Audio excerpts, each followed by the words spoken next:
Joining me on the Hear Them Out with Hannah Mears podcast is the social media manager and head viceroy of Penn State Barstool, Derek Shuman. Derek, how are you?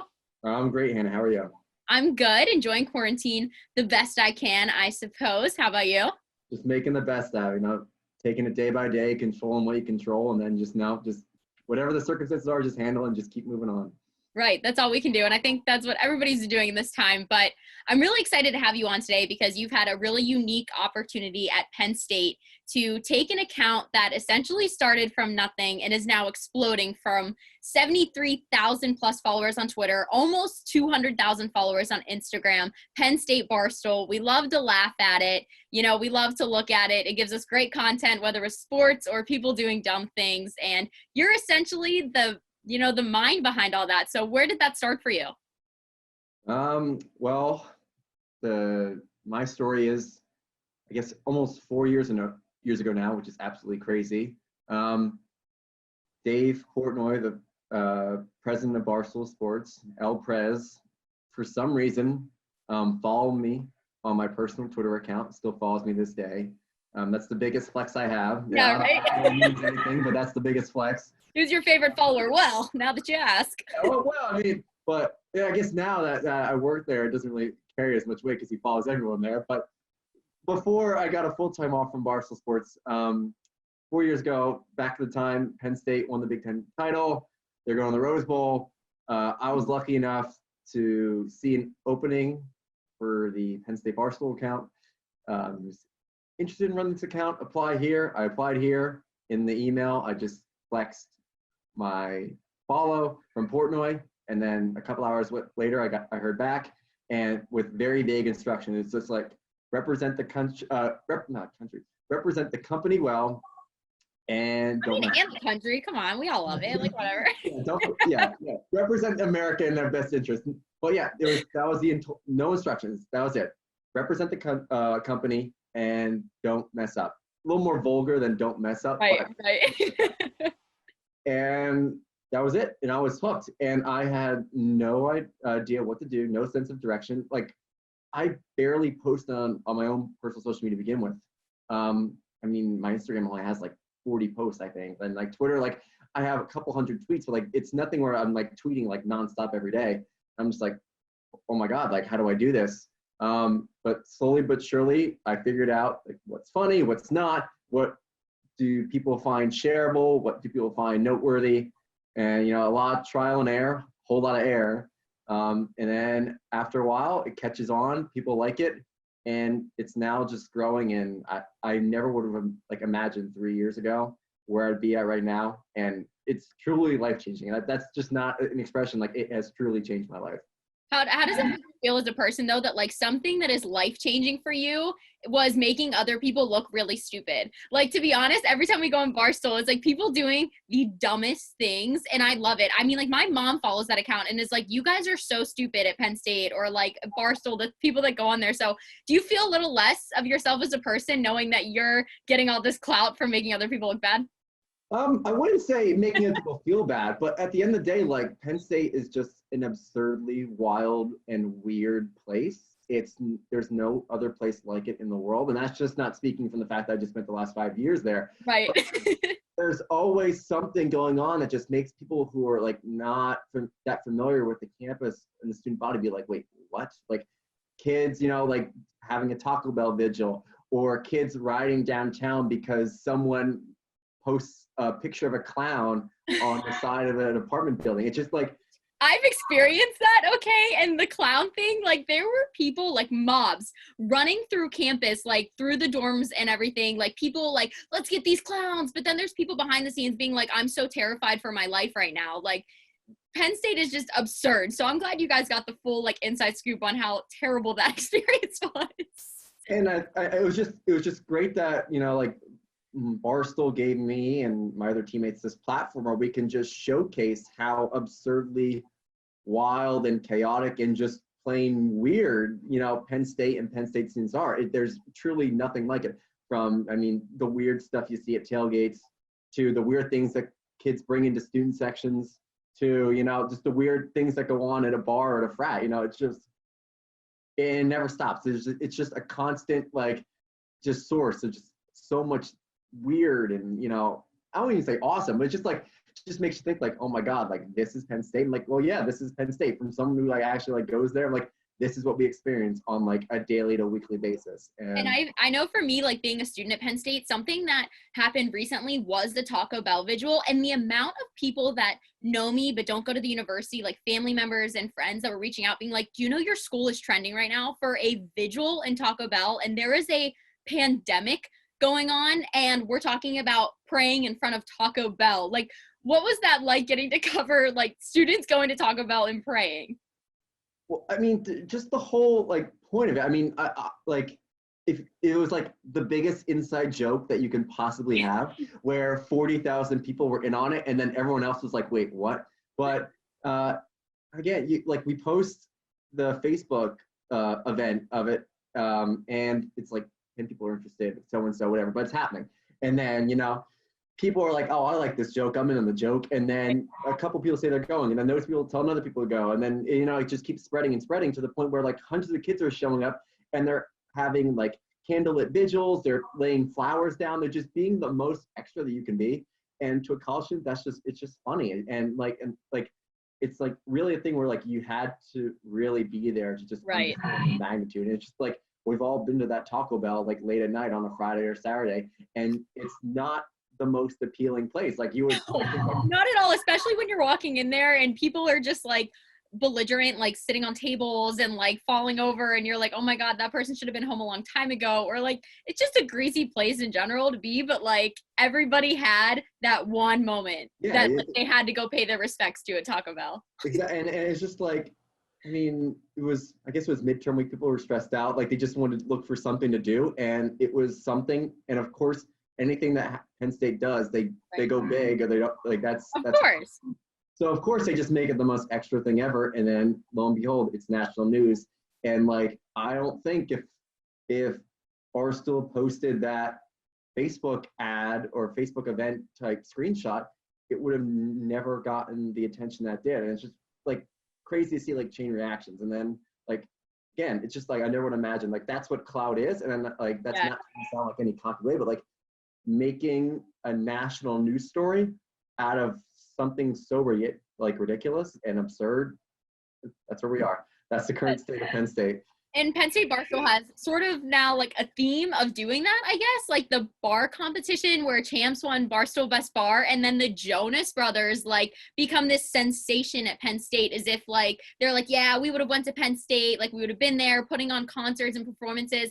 I need to know the inside scoop on the Joe Bros coming to Penn State's campus. I mean, we could just start right from the beginning. I still have a great relationship with Champs and with the managers and the staff.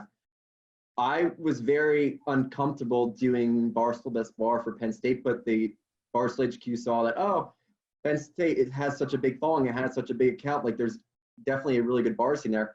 It makes sense for Penn State to be represented in this tournament, even though I said, I don't know if it's a good idea because like, it's really cult-like in terms of which bar that you go to. You have the Champs crowd, you have the P-Man crowd, you have the first crowd, you have the basement crowd. And it's just like, usually you do the same thing over and over again. So you hang out at the same place. So I didn't want to make one Penn State bar people feel left out or feel like misrepresented. But at the end of the day, we did it. And I had no faith in it. I'd be like,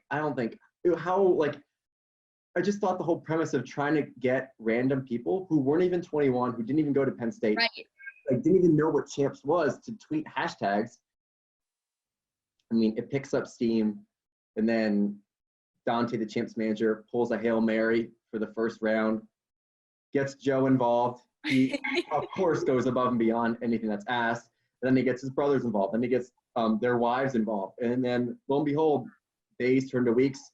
Right. They're still supporting, and it's even bigger and better. And then they decide, and it's culminated in a surprise concert. And I was sworn to secrecy. Like I knew probably like a day and a half in advance that it was happening, but like I didn't tell my friends, I didn't tell anyone on the team. I was like, once word gets out, it's just ruined. And like Champs didn't even tell their staff. They just said they need all hands on deck Friday night. That was it. They couldn't like, but I guess people can put two and two together. Yeah, there were a lot of rumors floating around campus like that whole week. So I think people knew, but it was more so like the satisfaction of really not, like the excitement of not really knowing, like, I'm going to decide to go to champs this weekend because maybe that's sort of, I think, the vibes that were going on for the people that didn't know.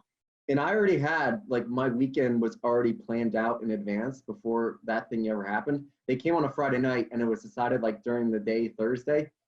Well, my mom decided to visit Penn State she had a conference. So she had a conference Thursday and Friday. And she said, oh, I'm just going to stay Thursday night, Friday night, and Saturday night. We can just like hang out, go to the bars together. And I'm like, sure, whatever. That was planned months in advance. So I just knew first week in April, my mom's coming. We're going to hang out. It's going to be great. Right. So then I get word that like, oh my God, the Jonas Brothers are reuniting at champs. And we're like, oh my God, I have to like worry about making sure like my mom gets in and like making sure that she's taken care of. Cause like, I mean, having one 55-year-old woman in a sea of just like crazed, fanatic like fans is just added to it. But it was I'm so happy that we got to share that moment with her. So your mom was at champs when the Jonas Brothers came? Not just at champs, she had the best seat in the entire. Okay, which was building. Where? So if you're in champs that night, for people that weren't there, where was the best place to be? Where was your mom located? My mom was located right at the edge of VIP on the balcony. She was probably, if she could reach her hand out, she could probably touch Joe Jonas if he reached his hand out and like give each other high fives. So she was the closest to the Joe Bros, closest to their wives, closest to their, the groupies, the managers, whatever. She like was 3 inches away from Sophie Turner and Priyanka. And was she a fan of them? Like, did she really know like what she was even getting herself into? Like, did you tell your mom like before she went to champs what was going to happen, or did you keep it a secret? Well, no, I told my mom, but like she wouldn't tell anyone. So I'm like, oh, Mom, there's some famous people coming. There's some there's some people who are like movie stars and like TV stars coming here. They actually be pretty fun. They're actually really famous. She's like, oh, okay, that's cool. She had no idea who it was. She doesn't watch Game of Thrones. She doesn't listen to Jonas Brothers. Like, she couldn't identify those people anywhere, even if like gun to her head, to not do it. So we went there, she's hanging out. She's just taking the atmosphere. Oh, a lot of people here. It's crowded. A lot of people yelling, a lot of good music. And she's like, yeah, the ladies that we were next to seemed nice. They just were having a good time. Like, Mom, those are like two of the biggest stars. Like, people just want to like be able to be in their presence there, and you're like having a full-on conversation. Like, no, she definitely did not appreciate the gravity of the whole situation. And the most thing she was worried about was like, she was worried like, am I still able to get drinks if everyone was just like crowded along the stage? I'm like, Mom, I don't think they're going to be giving out drinks if everyone's just much. Did she get a dirty Sprite? Did your mom get a dirty Sprite at champs? No, I asked her. Oh, Derek! She's like, no, I'm going to drink wine. I'm like, okay, how did you can get a wine glass when like there's just a sea of kids swarming around? But she loved it. She was absolutely shocked. I wouldn't say appalled, but she was like, oh my God, to see like people in like their 20s and 30s doing body shots and just like celebrating and drinking with college kids. She's like, oh my God, this is crazy. Kids are having a great time. I'm like, yeah, it's awesome. So we had the peak view at the balcony, and it was truly one of the best nights of my life. And it's something, yeah.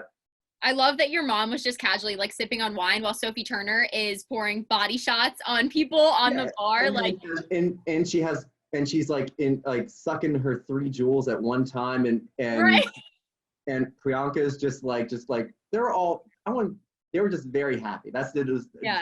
Which is exciting. Like, it humanizes those kind of people to our level, and like that's fun. That's what makes those situations fun. So I'm really glad that Penn State Barstool got to be a part of that and cover that. And I'm really jealous of your mom. I feel like I want to just go back in time and be sipping on a glass of wine and observing that whole situation. Imagine a sea of just crazy screaming girls, and my mom just casually just sipping wine next to Sophie Turner and like has no idea, like, having a good time. It's a good night. It's a little crowded in here. It's a little hot, but like, I'm having a good time. Yeah, it was. As long as she had a good time, that's all that matters. Absolutely. I think another sort of iconic moment that happened for Penn State Barstool and Penn State in general was the Barstool Tailgate show that came to campus this year. I really didn't get to see it. I don't get to see much tailgates, thankfully, but also like kind of sad because I get to do a lot of really cool things for Penn State athletics. But the tailgate scene at Penn State is unlike anything anyone's ever seen. So for Barstool Tailgate to come in, what was sort of the process that went into that? I'm sure you had a little bit of an exclusive behind the scenes look at what it took to put that show together that day as well. Well, I mean, at that time, like my roles completely changed from, I was totally an event planner. I was tasked with finding the place to have it and like organizing, you know, like what do we need to make this happen? Like all those X's and O's to make an event happen. And it's a huge event. I mean, thousands and thousands of dollars are being poured in for production to make this thing happen. It's really Barstool's version of College Game Day. They have the same exact setup, same camera angles, same like crowd pits, same like you know, partner brands on the side. It's truly like a village effort to make this thing happen. And I was tasked with finding the house and like sizing places and making sure like what can work, what can't work. Like you couldn't do this production in the middle of a tailgate field. It needs electrical lines, you need internet, you need cable, you need all this stuff. So you had to find a house. We had to find a house with a parking lot. We needed to find a house with a parking lot that's confined and where they can control a crowd and they can limit sizes. So we finally picked a house. And once we picked the house, we're like, okay, let's go. The kids at the house wanted to have a party. They wanted to go hard for Barstool. Right. So, I mean, and of course they invite everyone and their brother there. So, I mean, there's probably 500 kids there at a pregame party for the show. And the show didn't start till like 4. And of course the whiteout, people are going to be like, you know. Right. It's the biggest game of the year. Yeah, there was a good, you know, maybe 6 hours worth of tailgating before the show even started. So, I mean, they all agreed that Penn State had the wildest, you know, drunkest crowd there just because of one Barstool's there. They have a good time. But just the way the timing of the whole thing was and how like it was a mess. And then I went from social media manager to event planner. And then I was doing crowd control and security to prevent kids from just running around the stage. And like, it was an absolute zoo. And then also we're wearing many hats that day, many hats. And then I'm like doing like production, I'm doing setup, I'm testing audio, I'm testing lights, I'm testing visuals. Like I'm running in the background to make sure people have the right props and the right stuff. And like, absolutely crazy. It was the first time I've ever been thrown into a fire like that, but I absolutely loved it. It was and again, a crazy day that like I'll look back 20 years and be like, oh my God, this was like one of the days that like really like made the whole Barstool experience worth it. Right. But I mean, again, it's just like at that point, it's just so much more than a social media internship. And I don't think there's that many opportunities in college or a college student can have where they sign up for one thing and they have so much more ability to do whatever they want. I mean, I never thought posting memes and posting videos of people doing funny or weird stuff could culminate to, yeah, now I'm like taking measurements and setting up, you know, a state-of-the-art stage, visual, sound, and being basically a security guard for Dave Portnoy and the other guys. It was absolutely absurd. Well, it's so funny that you're talking about that too, because what a lot of people don't know about you is that your major at Penn State was aerospace engineering. And so it's not that you've had this like giant background or experience in anything with social media or sports or, you know, production at all. And so to put all this together is no easy task. I mean, when College Game Day comes to Penn State, it's all hands on deck and it's so hard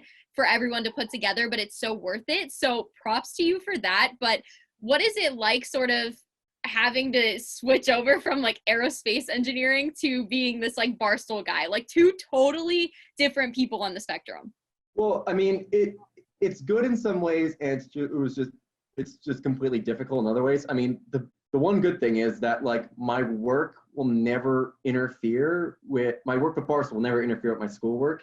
Or so like I'm not going to worry about like showcasing what I've done for Barstool for a class or trying to get course credit or do that stuff. I'm not worried about that. And like I can have 2 separate modes. Like I can have a school mode and I can learn my rocket science, and then I can have a Barstool mode where I can just work and focus on my brand and just do that. But that also creates so many problems. Like I've never had to learn any sort of like editing or creating or anything like that. I didn't even know what the Adobe Creative Cloud was until someone said like, oh, you can use like Photoshop, Premiere, stuff. Like I had no idea. Like I had to self-teach myself how to use Premiere, had to self-teach Photoshop. I'm still not a whiz now, but like just enough where like I can do something. It might not be the best.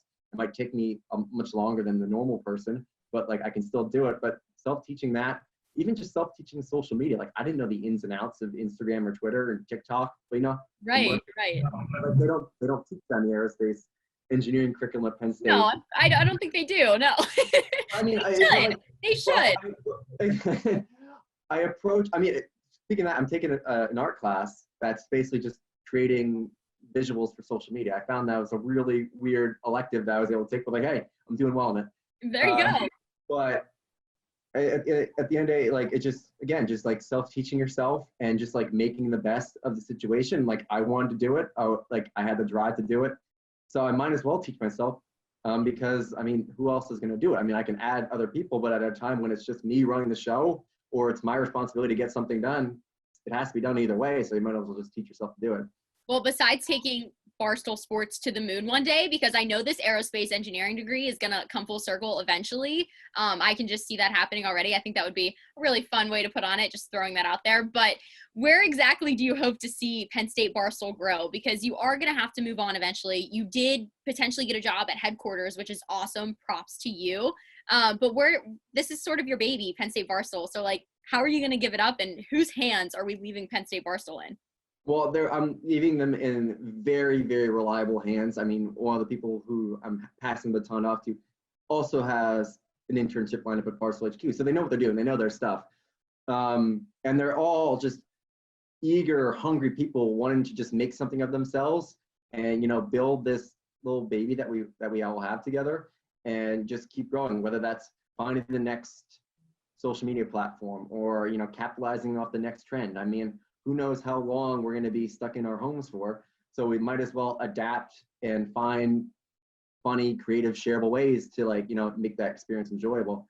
Or we're like our sports are to come back, it's just capitalizing on the situation, being power hungry, being clout hungry, just motivated, self-driven people at the end of the day.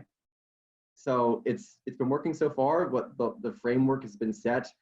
Now we just have to just keep finding these people. And as the brand gets bigger, as the platform gets bigger, there's just gonna be more people who are just willing to just get involved, which I mean, props to us. We don't have to sell Barstool's potential now. It's there, people can see it, so now it's just something where people think, do you want to be a part of that or not? So. And I think it's a really good way, like in a way, this quarantine, like to be able to pass the baton a little bit and give people a little bit of creative freedom, I guess, to pitch their ideas and show what they can do, because you've already proven what you can do with the platform. So what were some of the ways that Penn State Barstool is trying to stay relevant and produce content during these times? Well, I mean, the most I guess the best thing about this whole situation is it's everyone's going through at the same time. We're all looking for ways to, stay entertained and stay focused and just stay on the closest course to normalcy that we can, just how close to normal can we be. So we're just trying to maintain whether it's showing a replay of a classic Penn State football game on YouTube and having thousands of people watch that and interact with that, whether it's moving content now towards Zoom and how weird and unique that can be, or posting how people just reminisce the regular college scene and Penn State scene. It's just a combination of all three, and we're learning as we go. We'll find out what works, we find out what won't work, and then we'll just keep going. But the key thing is we're just going to keep going. We're not just going to stop. I mean, a lot of media centered around Penn State is just so confined to what they can and can't post and the content they can and can't create that they're very limited right now. And I think Barstool's, stance and their loose affiliation with Penn State and the creative freedom that Barstool has is really a lifesaver at this point. It's keeping us and keeping the closest thing to a steady ship as we can. And I mean, I'm glad for the circumstances. I'm not glad for the circumstances of everyone staying at home, but I'm glad that. But fortunately, for Barstool, you have a platform still. Yeah, I'm glad that Penn State Barstool can still operate. I mean, we're not at 100%, but we can still operate to the point where we're still putting stuff out there. We're still putting likable, shareable stuff out there. And I think that's really important to stay positive and find good things to still produce for people and keep people enlightened during times like this. You need to be entertained too. That's the thing. It's not. Everybody wants to be entertained right now. Everybody, my mom, my dad, my grandma, everybody. I care just as much about reliving the Big Ten championship game as the next Penn State fan. Because the past two, when I watched that, I was live tweeting as those go. felt like how I felt when like 4 years ago when it happened. Like I like relived the same emotions, even though I know exactly what was going to happen the next play. It was like, oh my God, you still had like those butterflies in your stomach, and you're like, wow, like for 2 hours, I completely forgot that the entire like world outside isn't normal. And like, Right. yeah, like, and like if we can create escape moments like that, whether it's 2 hours or 20 seconds or 2 minutes, like I'm gonna take that opportunity. And because like I need it too. Like it's not like I'm like the one that's like the one that's like not affected. Like I'm affected just as much. So I need that escape as well. Something I think that's cool too that Barstool's been able to do is be so adaptable with the times. And something that I've seen everybody doing right now is TikTok. And I think it's so funny to watch different types of people like LeBron James trying to get involved in TikTok now. And I know you touched on a lot of the adapting and having to keep up with the times. So how has TikTok sort of adjusted Penn State Barstool's content? I mean, TikTok provides us with the easiest, quickest, and best way to produce purely original content where we can make our own videos and be funny and it can get shared. And the whole like the best thing about TikTok is you can make a video that looks incredibly professional within 15 minutes. It's just a skill and something where if you just keep practicing at it, you become like a star at it. And like we're building TikTok stars with Penn State Barstool.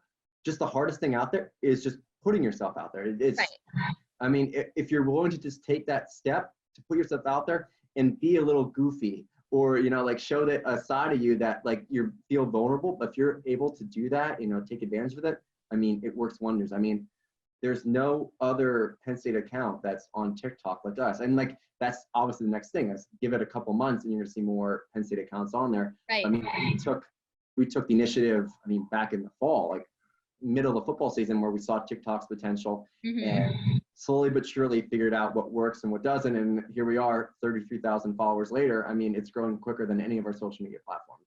And you said something about that I found interesting, just willing to put yourself out there and your face out there. For a while, Penn State Barstool was just sort of this account. And it took you a while to really like put your face to it and start being recognized. And now like having you on the video cast, like people are going to know the mind behind all of this. So was that like intimidating for you when people started realizing who you were and you had to sort of admit to it? Like, because I know some people have a negative connotation like with Barstool and the content it creates. So what type of challenge did that present for you? Well, I mean, first thing is like, I'm not a very show-offy person. I'm a very like inward person. Like I'm not going to brag about my accomplishments. I feel very uncomfortable, even just the thought about bragging at all. So I was never a person to be like, hey, I run PSG Barstool. I mean, other people would be like, hey, this guy runs Barstool. I'm like, yeah, nice to meet you. But that's like, that was the extent of like me telling people. And now it's at this point where like I've established connections. Barstool at Penn State is now such a recognizable thing that like you can't go anywhere within 90 miles of State College without people knowing what it is. So obviously it brings backlash. And what I've learned myself and what I like preach to the rest of the team is you can have your opinions on Barstool Sports. You can have your opinions on the people who work for Barstool Sports. That's fine. I'm not going to fight you on that. Everyone's entitled to their opinions. But at the end of the day, you can't argue or dispute our reach and our numbers and like the amount of likes we get, the amount of shares we get, the amount of views we get on stories, the amount of interactions that we get on just normal posts compared to anything else similar, like in any similar competition. And that's why in a lot of cases there are people high up in positions that have this anti-Penn State Barstool stance or an anti-Barstool sports stance, which is fine. I'm not going to fight them on that. There was a time where I was like, that's kind of unfair. But at this point, like, doesn't matter. Everyone's entitled to it.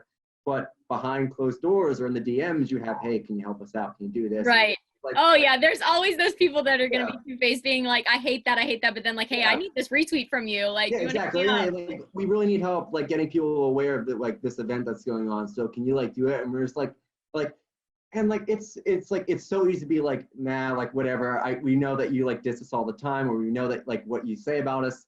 But I mean, at the end of the day, it is what it is. I was born at night, but not last night. Like I know what you're doing. You're not pulling wool over my face.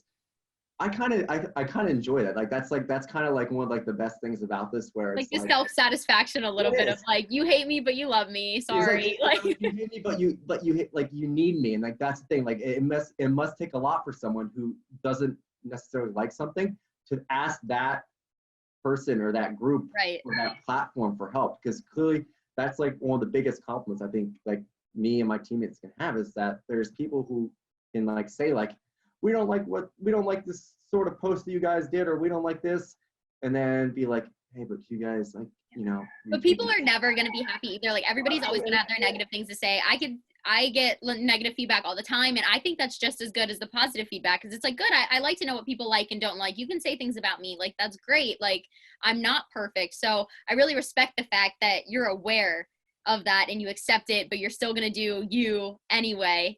And I love that about it. I love that about Barstool. You know, they're just doing them regardless because it's working and it's what people want to see. Absolutely. You're going to get negative comments, negative feedback anywhere you go. Some of it might be very negative. Some of it might be just downright mean. But at the end of the day, it's just like, you got to just see the big picture and just can't get caught up in a couple negative comments, because like the overall work that you're doing and the impact that you're making is so much more significant, you know? And that's something like, especially like new kids join the team, like they may post something or they might do something original, and it gets love, it gets attention, it gets likes, Right. it gets views, but they always dwell on those like one or two negative, like this is cringe, or like why would you post this, Right. or like, you know, like chicks aren't funny, or this and that, and just like, if they just like take a deep breath, just realize what you're doing, how many people want to be in your shoes, and the opportunities that you may have from this. I mean, that's just really the end of that's the whole thing. And just especially in our industry, it's so tough. Mm-hmm. Especially now, trying to be unique, standing out, right? So this is the time where people who are very like, the normal person would be very self-conscious about like, oh, what am I doing? What am I saying? It takes guts. It takes, you know, like to just be like, I'm going to put myself out there. I'm going to try something new. I'm going to do this.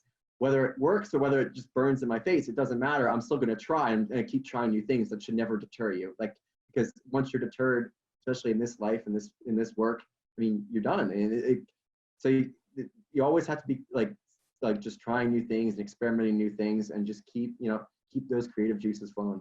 Yeah, absolutely. I love that advice right at the end. That was really a really good way to like put the closing remarks on everything. Derek, you've done a phenomenal job and are a huge example of a student that has taken advantage of multiple platforms that Penn State and a university in general has to offer. I mean, aerospace engineering to Penn State Barstool and creating this huge social media brand. Congrats to you. That has to be so gratifying to leave the university and being like, you know, nonetheless, I did this, I left my mark, and I'm proud of that. Yeah, it's absolutely absurd. I mean, it won't hit me yet. I mean, I know that the end's near.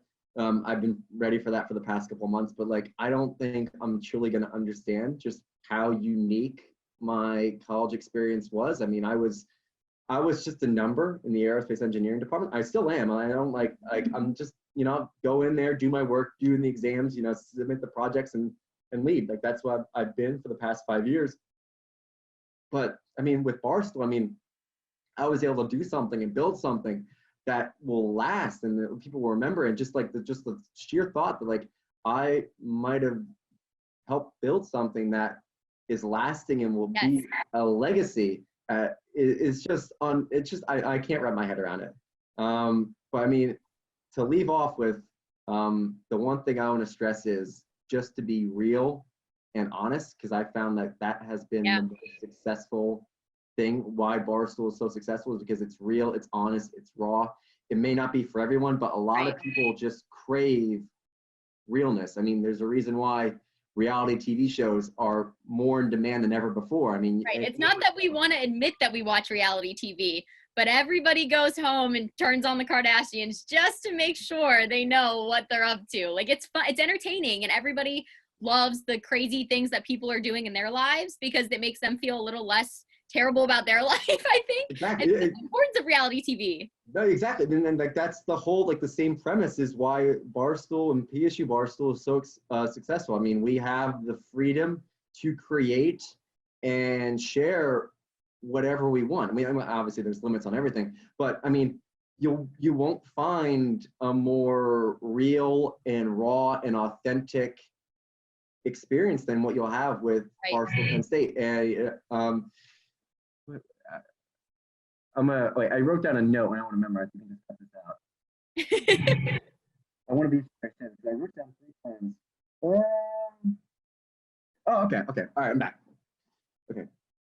So like everything in sports today now, it's very cut and dry. You hear the same interviews, you hear the same stories. The one or the few times where things actually make an impact, you remember, are the stories that like you didn't expect, and the comments that you didn't think you'd hear.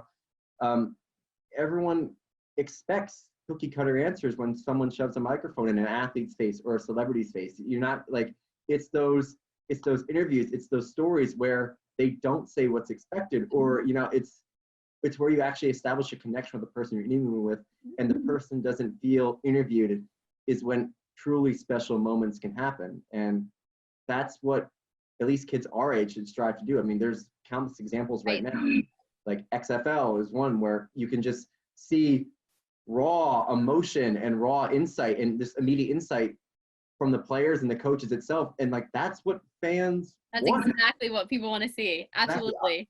I don't want to see, I speak for myself, but I speak for, I think, a lot of people. Like, I don't want to see a post-game interview where it's like, yeah, we did well, we won a game, the other team played well, we're going to go celebrate the win. Like, I'd rather hear like, oh, what are you doing after the game? Or like, what do you do when there's no sports? Like, right. And I know, like, from my experience, like my dad wants to hear like the X's and O's and the real serious side of things. But my mom's like, I don't care about sports. Like, I love watching your interviews, but I want to know, like, that kid goes home and his mom makes him do chores too. Like, what is he doing? He's making millions, but I know he had to grow up doing chores. And like, that's the fun things that you have to look at in terms of like, okay, what does the average sports fan want to see compared to just the average human? Like, you have to humanize people.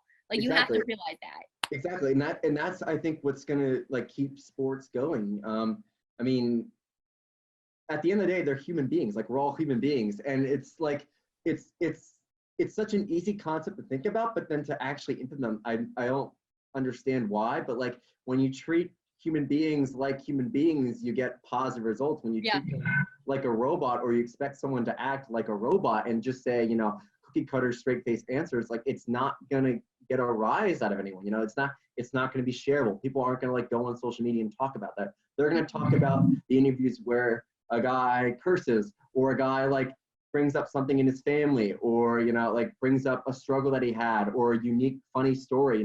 Any sort of like human aspects. Those are like stories, right? And the ideas that people crave, and like, we just got to keep finding ways to make sure those are heard. And this is a great way to do it. Yeah, absolutely. I'm hoping to do that personally during this quarantine, find those human interest stories, find the fun things that everybody in athletics is doing. That's the point of this podcast. I'm really glad that you stressed that at the end. I think it's a perfect way to end all of this. You've done a phenomenal job at Penn State, finding those stories, highlighting the fun aspects, and building a brand. And don't worry, your legacy will be left behind. Everybody loves Barstool and Penn State Barstool for the most part. I mean, you have moms watching at home, you have kids in high school, you have the college ages, you have such a diverse way of showing everything. So I commend you on all of your work that you've put in, because it's not easy to be a student as well as a full-time job, essentially managing an account. So congratulations to you and all of your success, Derek.